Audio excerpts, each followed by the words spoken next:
শ্রাবণ নামে মেঘে মেঘে ঢেকে যায় আকাশ, বৃষ্টির সুরে জেগে ওঠে মাঠ নদী আর ঘাস।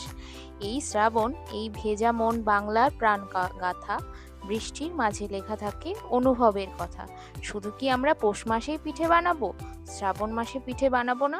তাই আজকে আমি ভাবলাম আপনাদের সাথে শেয়ার করি বিউলির ডালের এই রসবড়া রেসিপিটা। তো আমি ভাবলাম যে বিউলির ডাল দিয়ে কিভাবে একটু পিঠে বানানো যায়। তো এই শ্রাবণ মাসে এরকম দুপুরে কি করে বিউলির ডাল দিয়ে পিঠে বানানো যায়, তার এই রেসিপিটাই আপনাদের সাথে শেয়ার করব আজকে।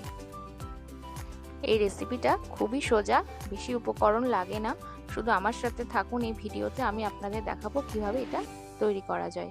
তা দেখুন, তার জন্য আমি এখানে বিউলির ডাল ব্যবহার করেছি। এটাকে ভিজিয়ে রাখা হয়েছে আগের দিন রাত্রে।